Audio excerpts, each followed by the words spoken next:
general description of the secrets. The court will get something more concrete, and the secrets themselves will be never released to anybody if they exist at all.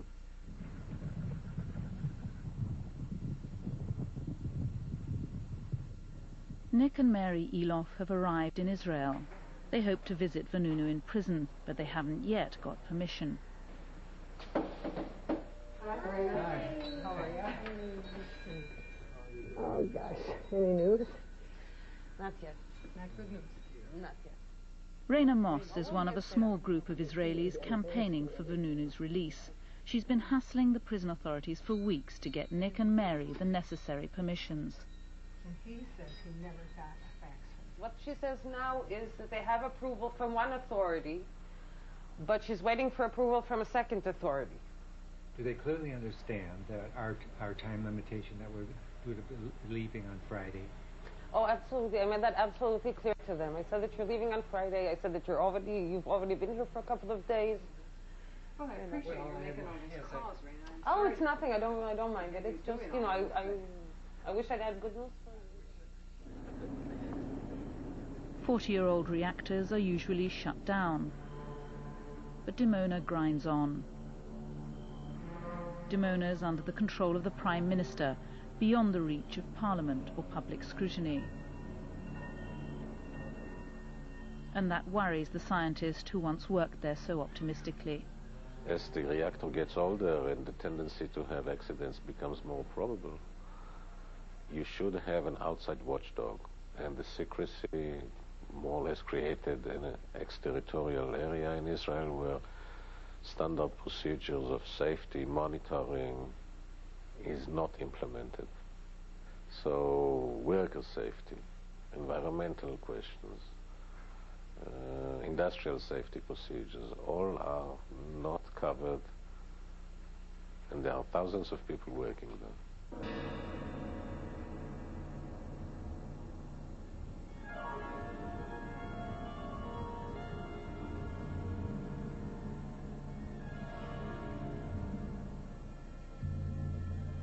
But the secrets of this old reactor are beginning to leak.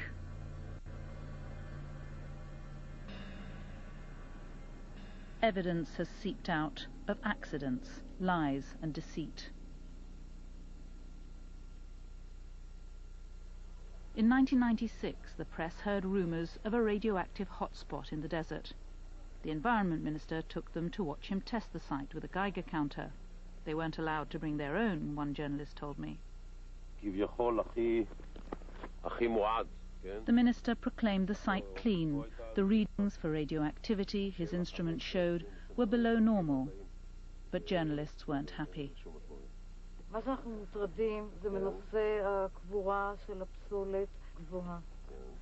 אתה יכול להגיד לנו איפה למשל קבורה פסולת כזו? במקום טוב. באמת, אני לא יכול, אני אומר לך בגילוי, כלומר, אין טעם שתלחצי עליי. זה דבר שהוא מוגדר על ידי מישהו צריך להיות מוגדר, בעל הבית שלי, הוא יפטר אותי.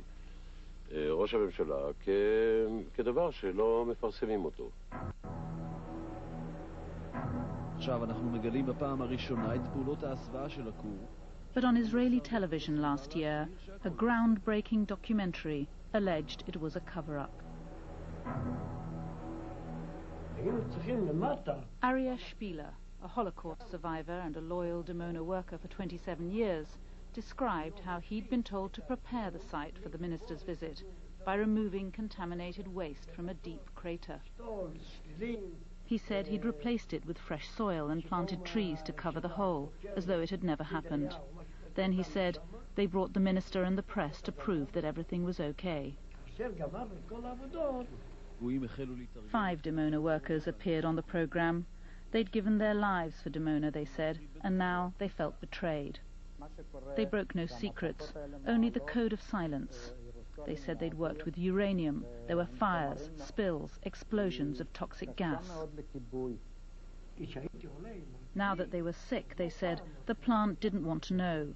The management was denying they'd worked with radioactive materials, and because they were bound to secrecy, they couldn't fight for their rights.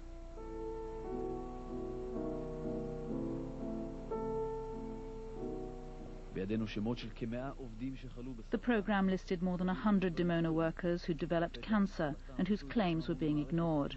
A doctor and 2 lawyers backed their story.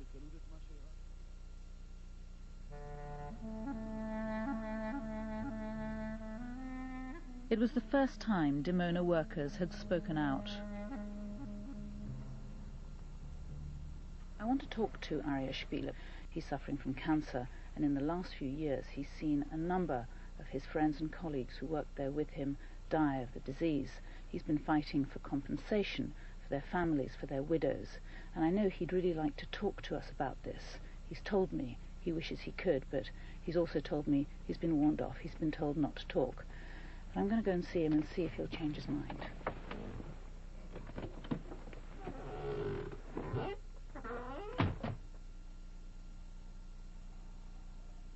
I just wanted to ask you, why you can't... הביטחון סגר אותי מהקריה ועד לקריית כמאל. סגרו אותי לגמרי ואמרו, אין. מילה אחת, אז מה אני אעשה? מה אני אעשה? אמרו לי, יש לך סוף של בלון. נו, מה תגיד על זה? הוא כבר יושב כמה? 15 שנה? 15 שנה יושב. אני נורא רוצה. עשיתי סיבוב על כולם. וכולם אמרים לו. כל החבר'ה שהייתי בטוח שילכו איתי לפחות קבוצה, אף אחד.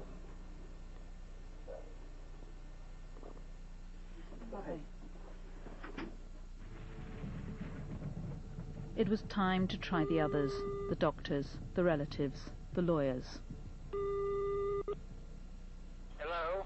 Hello. I just wanted to ask you whether there would be any possibility of doing an interview with you about the cancer victims and about their case. I'm really reluctant to be interviewed publicly on the media over this story overseas. It's just not appropriate. But why is it so sensitive? Come on now. Any discussion of nuclear issues is sensitive. I talked with my family. I don't want to participate on this. I don't think it's the right thing to do. Nobody is prepared to talk about it.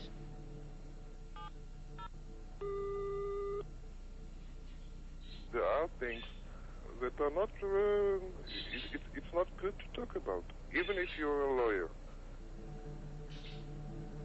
Are you worried about a sort of Benunu scenario? Of course you think about it. I just don't get it. If this was the Soviet Union or Iraq or North Korea, I'd understand why people are so scared to talk. But this is Israel. It's supposed to be a democracy.